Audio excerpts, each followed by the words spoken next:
Welcome to the Style My Mind podcast. On this show, we decipher the secrets, tips, and guidance of fashion and psychology with the world's most inspiring people. Our mission is to unlock the power to become the best version of yourself by turning their wisdom and knowledge into practical advice. There is this one lingering question that probably everyone has ever thought to themselves. Does what I wear affect my career, my opportunities, and my growth? Today, we're thrilled to delve into the world of fashion, business, and women. I am your host, Jennifer Heinen, and I'm excited to introduce our guest, Christine Andrea Fischer. Christine is a senior vice president at SAP with an extensive background in sales, business development, and big data analytics, and a passionate advocate for diversity and inclusion. Welcome, Christina. Thanks, Jennifer, for having me. Christina, can you tell us a little bit about your background and how you got into your field of business? Yeah, I started my career really a long time ago. I would say almost 20 years. I'm in business right now. So I started as a classical sales rep at SAP and then turned into more orchestration roles and as well as in management topics, mostly in the first half of my career in Germany. And then I moved to more regional and global roles where I tried really to bring people together from different areas to drive the business holistically. And since the last 4 years, I'm part of an IT organization at SAP, so very internal focus with a lot of technology, with a lot of engineering topics on our plate, and run a global team with roughly 70 people from different countries and different skills they're bringing to the table, and we are responsible for driving our internal processes for everything what's happened in the post-sales and service delivery area. That's so impressive. And when I think about IT, it's not usually like the space that necessarily is very prominent with women, and also not necessarily prominent when it comes to fashion choices.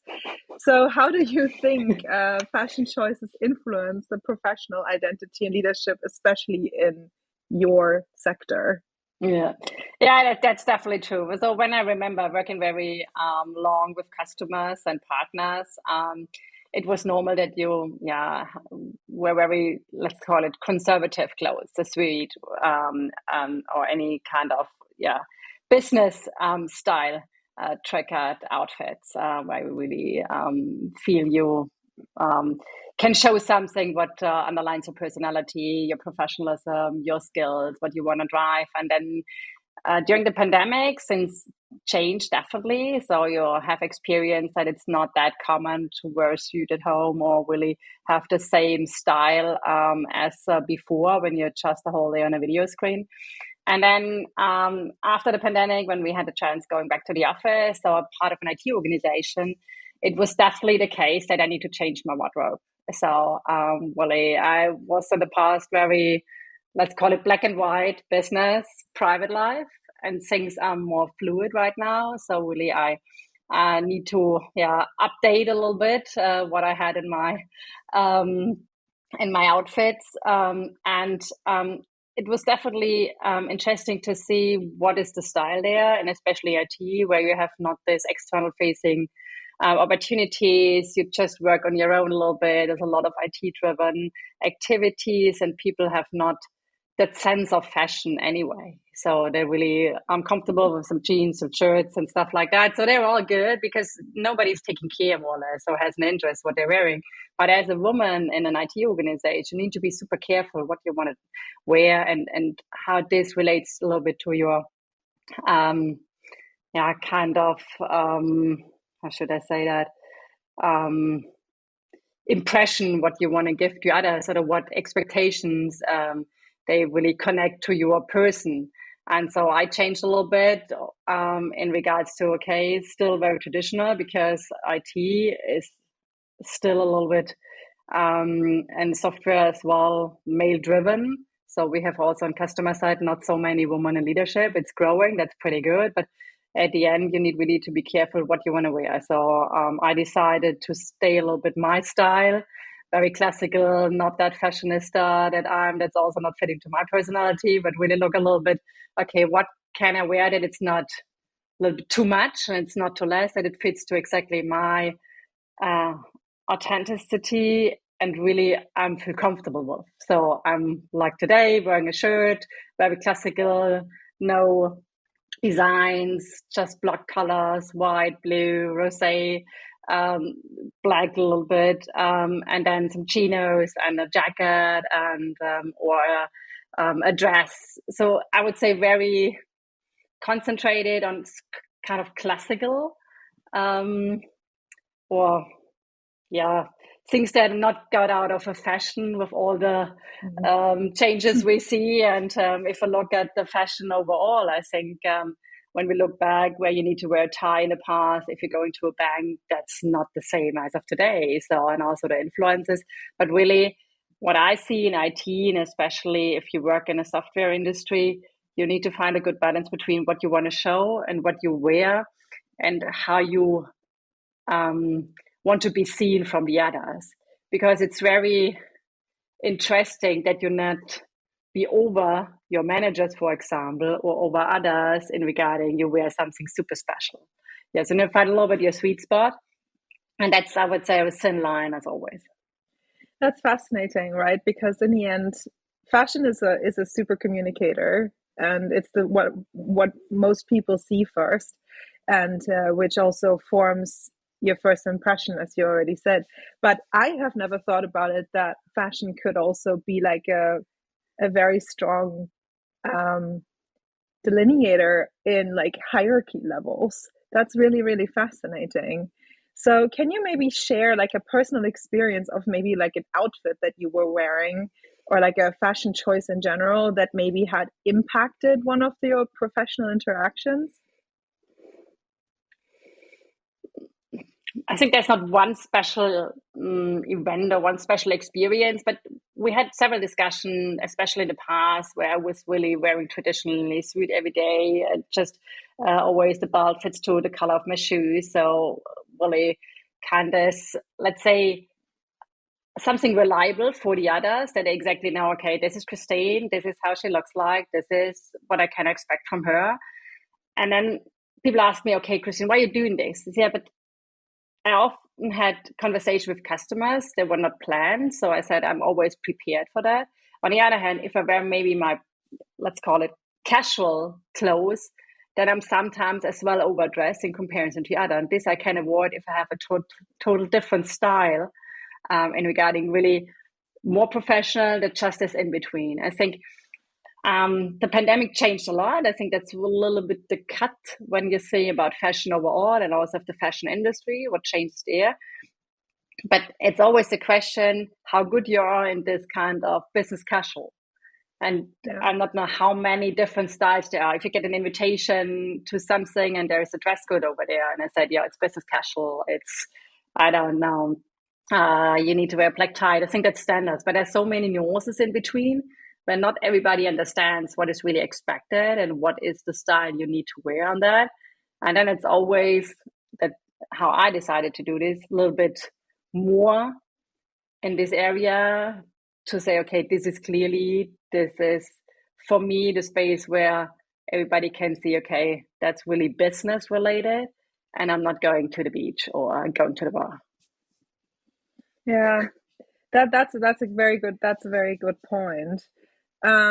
And you also speaking to the fact of like certain key elements and like finding the nuances of things. What can you pinpoint some key elements of like a professional wardrobe that can help people maybe enhance their leadership presence? Do you think that there is like a formula to that?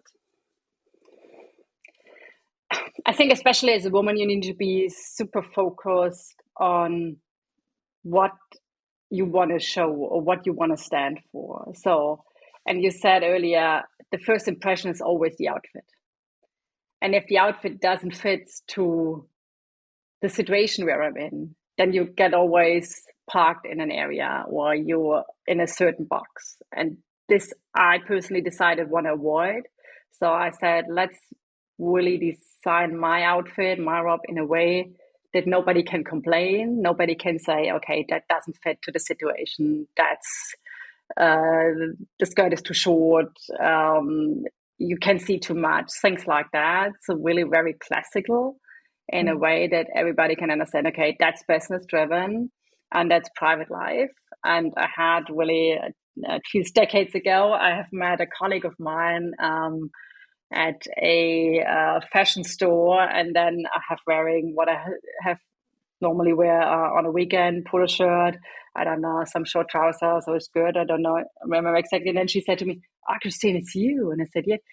I couldn't recognize you. And I said, "Yeah, but for sure I have normal clothes at home because I'm not wearing a suit every time when I'm going out." But this is a little bit when you see if your people meet also in other areas, they have this picture of you.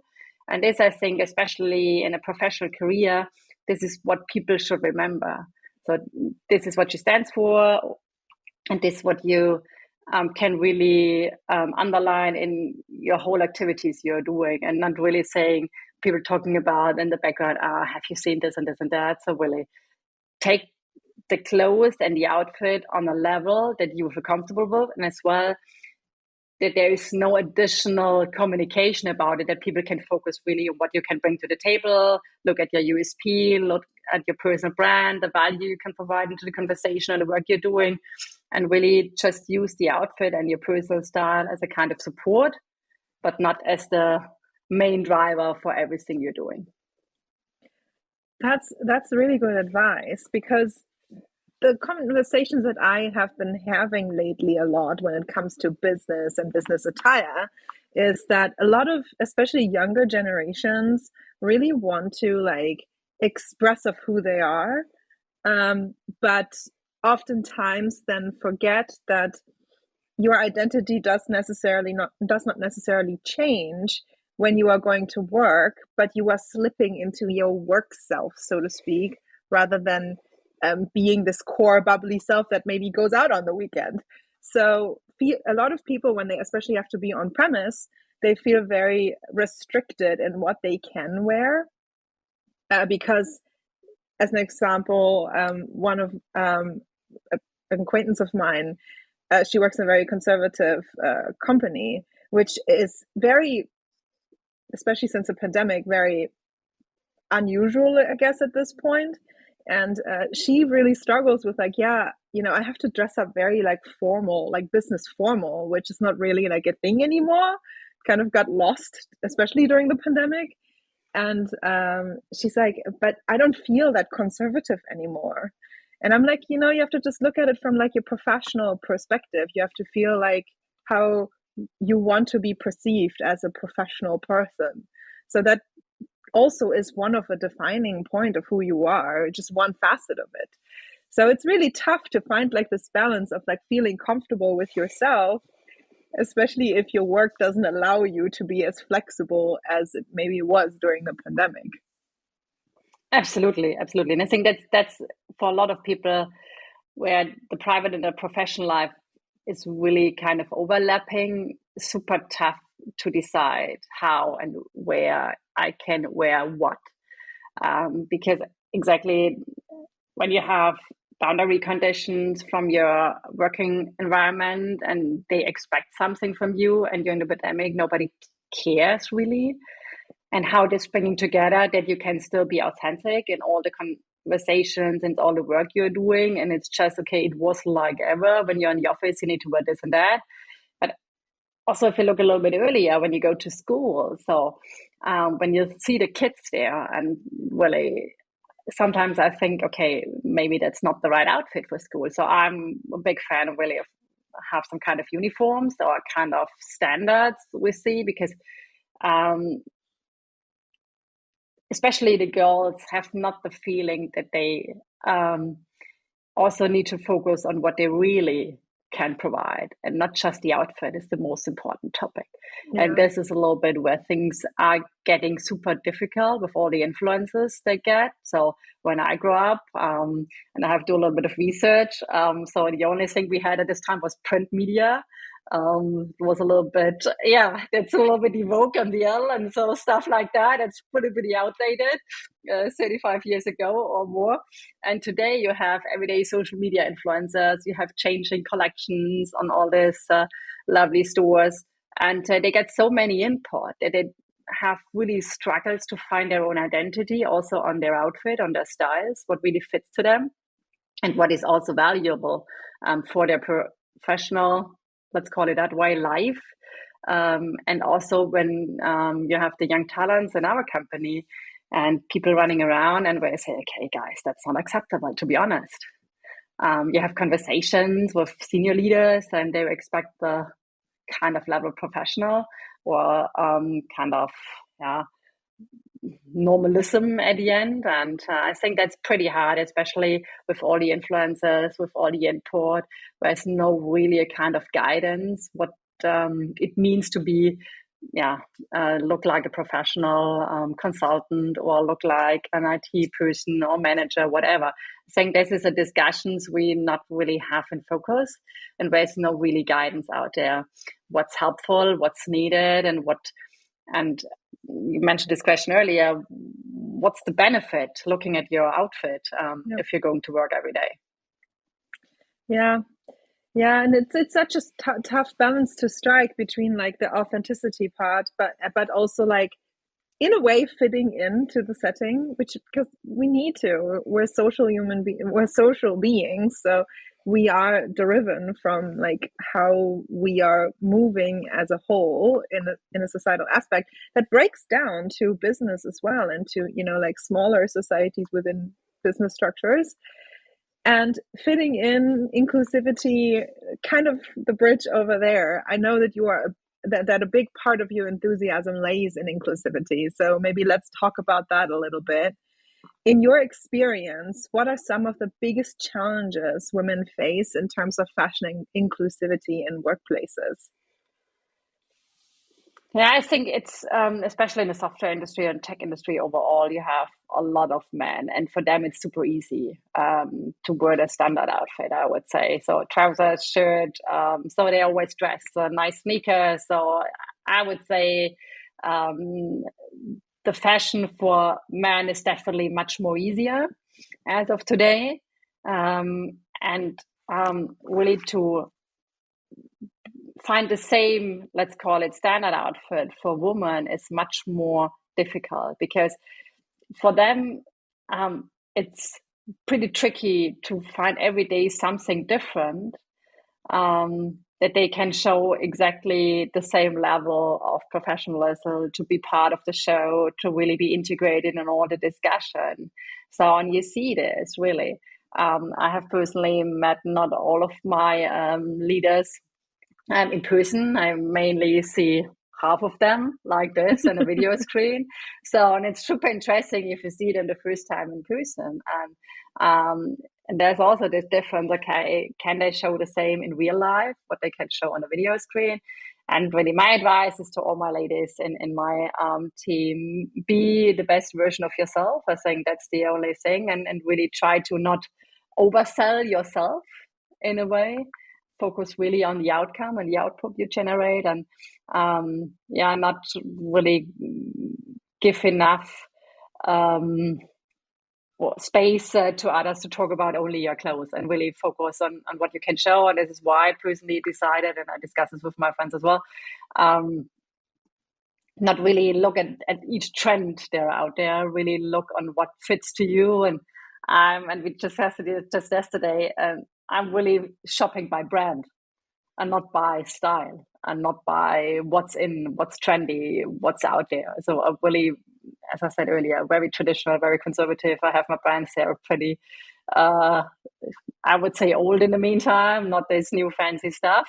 But this is also a kind of how you can be very reliable and really be part of the teams in a way that you're not the, I don't know, one person that stood up every time and the one shows on stage that she's only the fashion girl but has nothing to do or brings nothing to the table.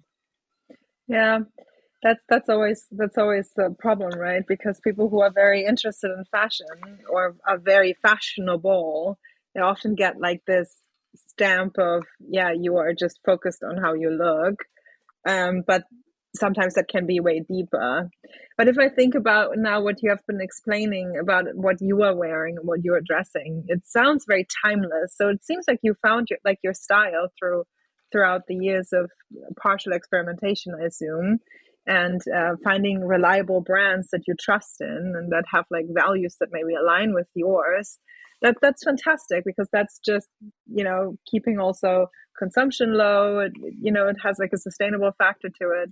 And that's also one thing that I always tell my clients or my colleagues or whoever I'm talking with, that it's just so important to figure out like what you want to wear and how you want to perceive, and with that also reflect back in what you have in your wardrobe. What should you keep? What should you maybe sell or give away? Yeah. So, and fashion can be such a big tool also. So how can fashion be used as a tool to maybe flip the script and promote inclusivity and empowerment rather than diversion because people don't fit in? Yeah, good question. I think at the end of the day, you need to really focus, and this has nothing in the first hand to do with just fashion. You need to be very clear, what are your USPs? So what can you do? What are your values? What are your skills? What are your strengths? Maybe also what are your weaknesses? And how you really can support this with what you're wearing and what is exactly needed to be on stage and empowered to drive things with all the empathy you have, with all the leadership you have. And it's not that you need to be a manager, really, the thought leadership. But this combination, I think you need to be really, in a way, strong, that clothes are not kind of moving away from your focus. And really you can say, okay, I'm empowered for sure. For this, you need as well different kind of frame conditions, also from your company and leadership and all other areas. But overall, you need to find your way to use all your tools in the best way. And fashion or outfit or style is one portion of that, because this is what people get the first impression of you. And I think that's especially in all these digital times very hard sometimes, because people only see half of you and they have no idea how tall you are, how thick you are, how thin you are, what you're wearing below. So they see just only a little bit of you and your complete kind of attitudes, behaviors, how you walk around, all this stuff. That's not visible, but it's also super important because that shows your personality as a whole. And then you need to be very good in how you express what you want to say, what you need, and ask all the questions and drive things in a way with all the strengths you get from everything you have in your toolbox. And I think this is a really learning process. And I can also encourage, especially the woman, trust yourself, because you have everything. Maybe you just need to turn it on sometimes, and the fashion can help you to get this kind of self-protection or this kind of additional support, because when you feel comfortable what you're wearing, then you don't need to take care of this part, because that's one element in what you can bring to a conversation. And then you don't need to mind, oh, is this fitting right? Is this not maybe good today? Or people looking a little bit like this, so they're not feel comfortable. If you have, let's say, taken a box on this side, then they can focus on other things. What's super important, you drive your professional career, you drive your own leadership, you really bring your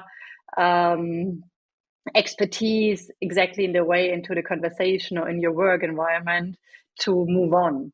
And I think this is a kind of area where maybe we don't have enough focus right now. So just people get into their wardrobe and take, okay, I'll use this and this and that, and then done. But really think about, okay, how impacts this my day, or whom I met today? Maybe I need to look a little bit in a different way, what I need to wear, colors, I think super important. And I know there are a lot of coachings out there, which colors fits to you the most, what the style is here, and things like that. But on the other hand, I think especially women, they're not taking care that much on that and feel, well, that's only needed for the most fashionable people out there. They're going, I don't know, front row or something like that. But I think also in a small environment where you're like me, where you are 100,000 employee company, also need to think about what is my personality and how my clothes support my daily life and how I can use this to be really the well-known person across the company. That's a really good point. Because in the end, fashion is an extension of self towards the outside, but also towards the inside, right? So, as an example, in my research, I've been focusing solely on the effects of clothing with your internal emotions and your regulation. And for me, what I've learned through studying and talking with people and doing my research is just like how important it is to feel just comfortable, and not only comfortable with what you wear, so that the bra doesn't pinch here and that, like you can actually move and breathe, but also how it just in general makes you feel comfortable in who you are.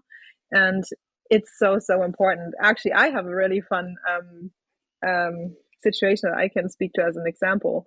Like during the pandemic, I fell also into this kind of like way of just wearing a lot of sweatpants and not really caring much about like what I wore below. And then I realized that it actually reflected on my performance, and I was like, oh wait, no, I actually need to change that. So what I literally did, like, I dressed up as I would have gone out to work. And also what helped me a lot, because I struggle sometimes with my posture. So if I wear my set of heels, I have like now indoor heels that I just wear because I love them. They make me feel fun. They make me feel like myself, but they are not seen.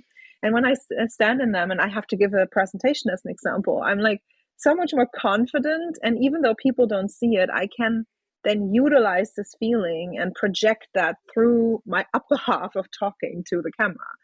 And I think that's also playing so much into like breaking barriers down by utilizing what fashion can be, even though it's not necessarily seen. So what do you think additionally to that? Like any thoughts on how we can break down barriers, especially when it comes to inclusivity and equality at the workplace? Yeah, I think that's super important. It really, I have done the same. So during pandemic, really, I said, okay, if I go into my home office, it's the same. I'm going to work, so I need to dress up. I need to take a shower and all the things. I need to get a little bit of makeup, and really, for sure, you don't need to be everything. Maybe so. Shoes is not my passion, so I'm going to wearing some sports shoes.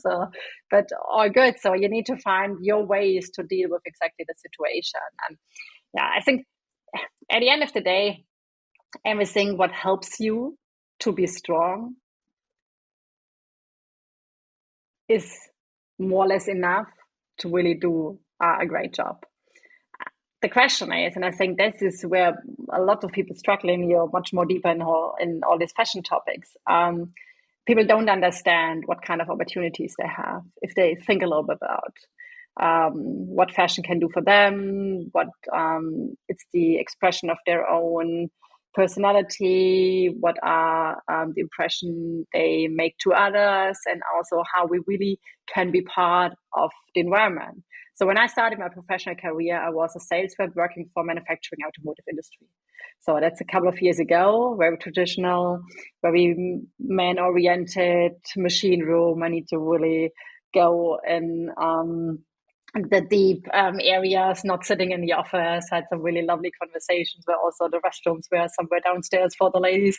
So it's very, very, I would say, not comfortable for all the ladies there. But then I asked myself at this point in time, okay, how can I really be the best version of myself in regarding to what can I wear, that people accept me and also trust me, that what I talk or discuss with them is really valuable for them, and not saying, oh, that's another woman, they want to sell me something.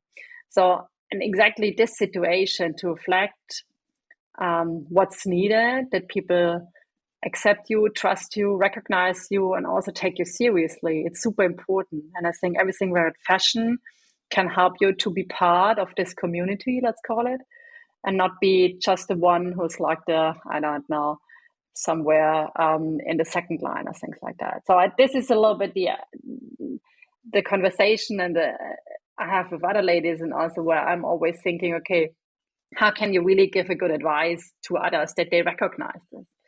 But most of the people are not thinking from an outside-in perspective how they really, or how their outfit brings a reaction on the other side in the right direction, and how this really helps them to be part of this, let's call it inner circle sometimes, and not be, okay, that's just a woman we need to let in. And for sure, on the other hand, it had also a little bit risk at you getting too strong, because then people trust you because you have knowledge, you have skills, you be empowered, you can make decisions. But that's a learning curve as well. So I think this is always, especially for ladies in IT or software industry and tech industries, a kind of tricky situation to find a good way, be part, but be strong to be something special. Yeah, it's a big challenge, right? And then I also think not only entering the industry that you were describing, which is very, very different, other than, it's very similar to finance and these very, very conservative, very male-led and very male-dominated fields. But it's just so tough, because when you start a new job, as an example, it's so hard. Like, I actually started doing that after I, went through a few jobs. Whenever I got like the acceptance letter and we were discussing like the onboarding process, I'm like, can you please onboard me, and what like traditional like clothing policies do you have? And they always say no. And then I'm like, okay, so what do people usually wear though? Because I have a wide range of clothing, and I want to make sure that I fit in as best as possible and not be the odd one out there. So that people, especially on my very first day, I don't make a wrong impression. So, and they oftentimes cannot really even tell me, because they just don't think about it as much. So my question for you is now, like, how can businesses create a more inclusive environment? Maybe through their dress code policies? Is that something that you think has some worth, to put it actually down in writing? Definitely. I think it would be definitely kind of guidance, especially for young talents, that they got a kind of idea what's wearable and what's not, and what fits into the overall impression. It's a little bit like the same if you're talking. So in English, it's easier, you and you, but in Germany, it's different. It's du and sie. So this is also kind of policy you have in companies. And so we have that at SAP as well. And we always say you to everybody, and then taking the surname. But on the outfit, I would say it would be good to have a little bit, at least some guidance. It gives you kind of, safe space for each and everybody to get a little bit of clarity, and what can they wear, and what maybe fits to the overall style guide. For sure, it's always difficult how deep you want to control or influence the personality of your employees. But on the other hand, if you look at some events today, they have a dress code addressed in the invitation or in the Let's Get Started mails. But also on that, when I remember when we had our sales kickoff in the past, and at the beginning it was very professional, so suits and I would say the normal business clothing, but then they changed as well to business casual, and then really our board member have done some videos to show people what they can wear in regarding to jeans and jacket. It was where I said, okay, if we need that, then that's definitely time to write it down in a way that people understand, okay, there's are possible options to wear business casual stuff. It was very funny. But I think people have not an idea what it means to really wear business casual, or what it means, I don't know, all this business attire, or I don't know how many nuances of outfits there are out there, maritime style and cruise chic or whatever. it's it's always there. Yeah, we got an invitation to a wedding a couple of years ago, and we had for 4 days 4 different outfits, and we also need to Google it. It was very interesting, and then checking our wardrobe if we have something in mind, or this kind of white parties, all this stuff. But yeah, but back to the professional side. Yeah, I would say it's sometimes easier to have maybe some examples, just maybe some pictures, that you get an impression what is maybe a wish for the company. I think it not be a dedication. It could be just, okay, we would love to see you maybe in this and that. Yeah, that's the thing, right? A lot of people always feel like, oh, they're trying to like decide over what I have to wear. But what you just said is so important, and I want to point this out one more time, is that the anxiety or the decision fatigue people get from having to consistently think about what they wear is so draining on someone's mind and cognitive processes that having it written down, even in a rough scope, like as an example, if they decide like, okay, we don't want to wear mini skirts here, so at least have it always like knee covered or longer. You can wear a fancy maxi skirt if you want to, right? But it should at least be covering your knee. So that can be such a safety and relief to a person, especially on their first day. Like I have people, when they interview with me, they literally come in like a really fancy gray suit, white shirt, button-up blouse with sometimes even a bow on it and stuff. And I'm like, that's such a traditional, typical like interview outfit. And then I actually in the interviews oftentimes ask them like, hey, what do you usually wear? What makes you feel comfortable? And then they often say like, yeah, I mean, I do like to wear blazers, but maybe not necessarily like a button-up blouse that I had to actually borrow from my mother or my sister. So I'm like, okay, great. So just a heads up, when you are starting here, because we don't have it written down in a handbook, then you can wear this and this and this. As an example, in this one business that I've been working in, they don't like super bright colors. So as an example, my red glasses is usually the only red thing I wear next to my lipstick when I wear them, and have them like otherwise all black or so to just counterbalance it a little bit. But I'm still allowed to wear it. It's just like, it always is a striking balance. I shouldn't show up with like red glasses, red suit, bright pink outfit. Like, so it's so helpful to have like guidance and safety and getting security and not having to overthink things, because especially on the first day, there's so much more worries that you have than just what you wear.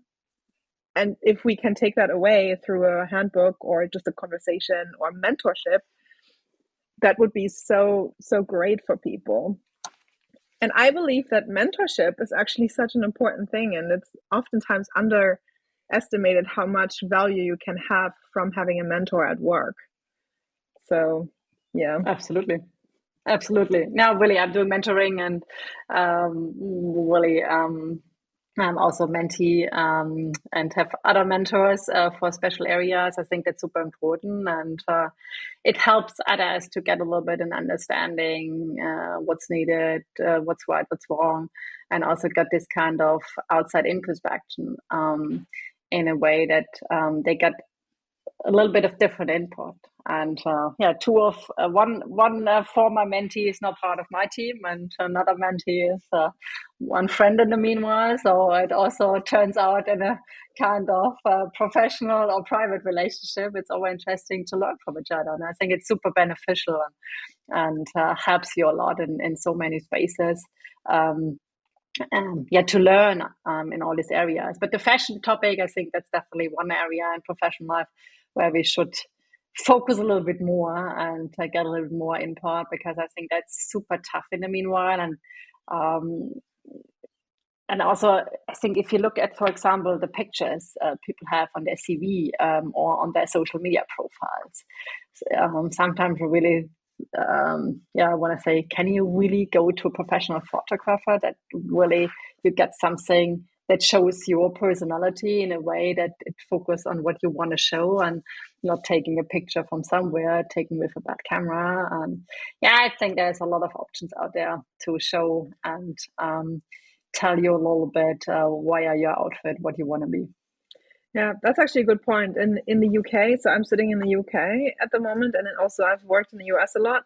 You are not allowed to put your picture onto the CV actually, because they are saying that if you put a picture on it, it's kind of prejudicing, like causing prejudice of the HR people who look through the CV. So they want to actually look at the skill set rather than, or your experience rather than who you are and how you look.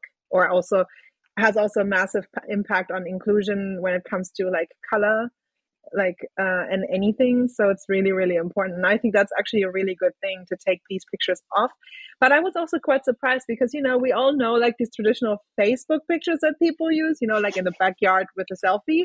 But then oftentimes people use that same photo on their LinkedIn profile. And I'm like, LinkedIn is like a business platform. So you should maybe consider like taking a different photo. Yeah, but it's also yeah. but it's also a big challenge for especially younger people. Where is the line between professional and private life? So you mentioned LinkedIn, there's X out there, but there's Facebook and Instagram and Snapchat and how all the other social media platform call out. So, but where you put really the boundary. So I've decided very clearly LinkedIn, that's my professional platform. They are using my business stuff, and on Insta and Facebook maybe a little bit. I'm doing private stuff, but not showing pictures on my own. I have also split it with whom I'm connected on both platforms. It's definitely different because I'm not interested that my manager is seeing my private stuff on my Insta account, but people that sometimes don't care. And I think that's also important to understand that there is not the need to connect both worlds on every angle. For sure,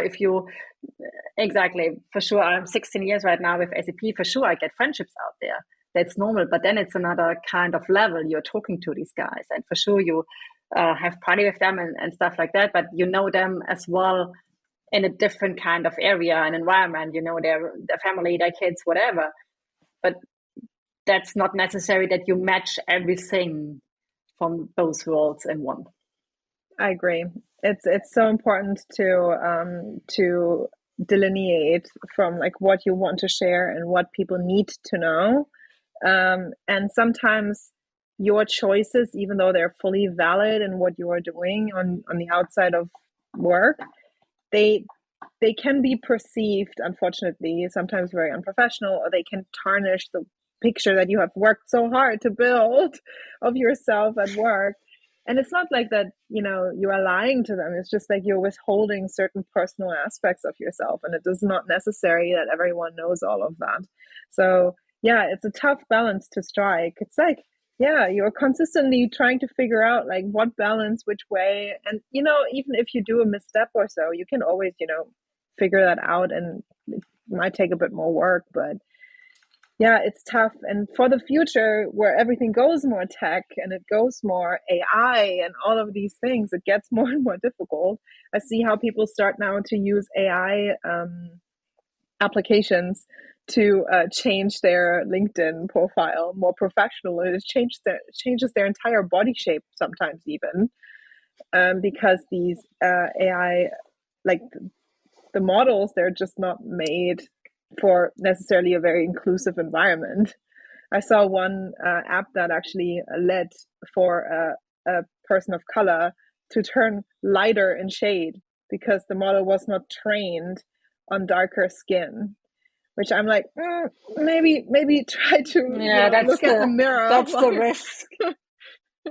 Yeah, I think that's the risk, that all the AI stuff is taking the bias in a different direction, and really need to be super careful. And also, when you look at the fashion industry, what is real, what is unreal, I think that's also super tough, because then you create a picture on your own with all the technology you are really not in real life. And when people asked me during the pandemic, after pandemic, Christine, how you get that close to your people and how you really establish this good relationship, especially to your woman. I said, yeah, we need to take care. We need to listen, and you need to be very regular with them on calls, on video screen, that they trust you, because for sure they can play you every week 30 minutes a year. They can play whatever they like, but constantly they cannot really do this, because at some point it will break. But you need to ask all those questions, take time, and really be very open with your own moments to share, that they have the feeling they can tell you everything. And really, we had so many different situations in our teams where people had burnout, where we had other issues regarding sickness and stuff like that. And this is also a kind, when it comes to inclusive, how you really ensure that people are feeling part of that and not feeling as an outsider. So for a global team, the pandemic was pretty great because everybody feels the same. We had not people sitting in one location and the others were somewhere in a satellite office or at home. So we were all one. But this is, going back to a little bit the normal way, that you have people sitting in the office together, and some others have not the chance to be part of this community. Yeah, it's this whole new normal, and then it will probably change again, and it's a consistent development further. So I'm having a tough question for you now, and it's because we don't have like the globe that we can look into the future. But what are your thoughts? What are your thoughts on the future of fashion in the business world, considering the pandemic also?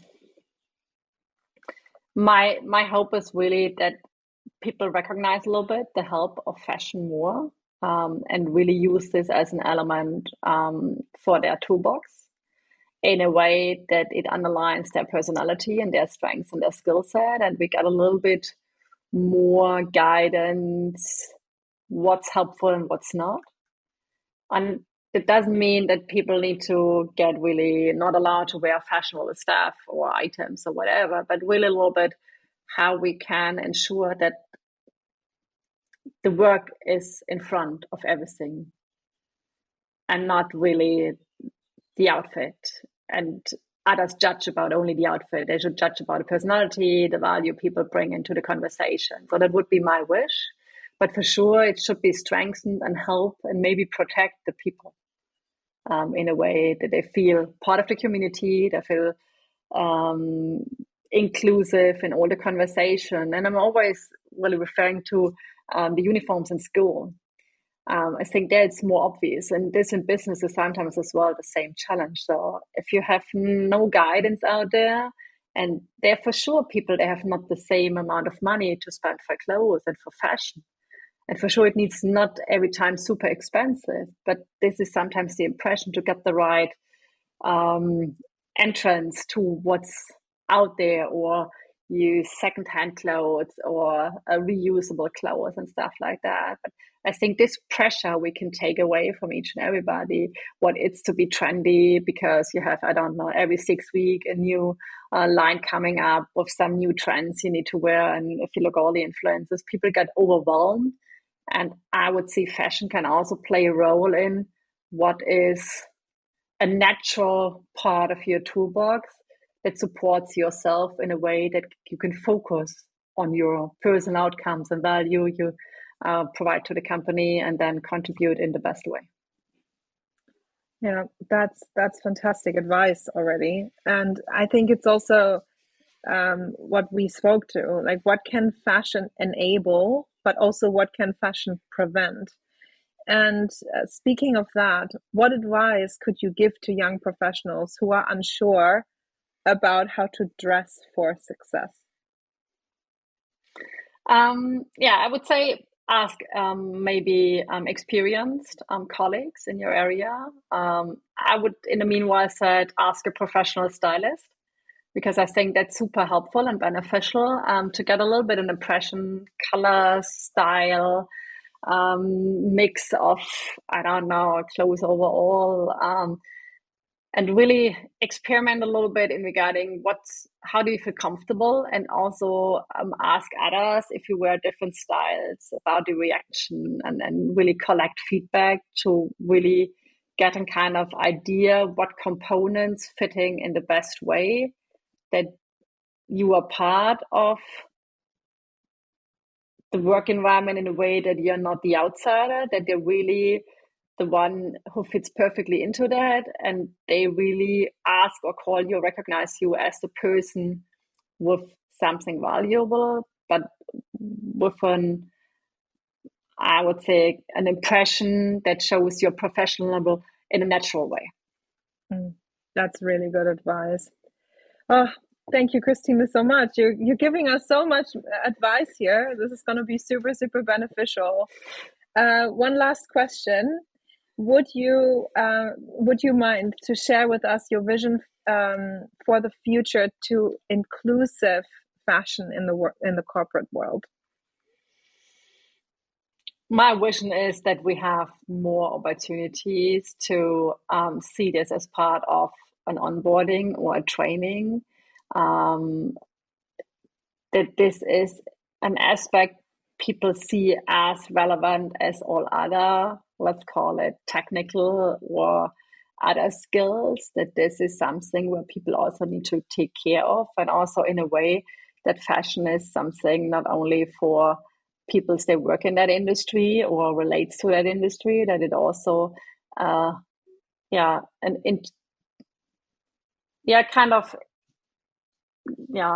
integral part of the daily life. And when you look up in the morning and decide what you to wear, that you get a feeling that everything you choose is exactly what you need to be in the best way the person you want to be, and you can contribute in the most what the company expects from you. That's fantastic. Well, now I could talk with you all day because it's such a fantastic topic and you're such a great conversation partner here. But everything good comes to an end. So as a last point, we do have a closing tradition in this podcast that every episode we challenge our listeners, which facilitates growth, intentionality, and awareness. Could you introduce our listeners to your Style My Mind challenge? What action or mindset would you like them to adopt intentional dressing at the workplace? Yeah, you prepared me for that, so I have thought a lot about it, but I have something because people always said this to me, and I said, okay, the challenge is wear 1 week an outfit that fits to your background from a color perspective and share your feedback you're receiving from others. Oh, I love that. That's amazing. So listeners, you have heard the challenge for this podcast episode. Share it with the hashtag Style My Mind challenge, and I'm so curious to see what you come up with, and also preferably share a few thoughts around that so we can get a bit of insights around that. So lastly, Christine, where can our listeners find you and learn more about you and your work? Yeah, the best way is search me on LinkedIn. There you can see everything what I'm doing, and open for any conversation. Just look at Christine Andrea Fischer, SAP. My LinkedIn profile is open, and happy to connect with all of you out there. Fantastic. I will also put all of that information into the info box, so don't worry, for easier access. Fantastic. Thank you again, Christine, for joining us. And for our listeners, if you enjoyed this episode, please like, subscribe, and share with all of the people out there. Follow us on our social media channels and visit our website for more insightful content. Always keep your head held high, embrace your journey to empowerment, and be open to style your mind. Thank you so much.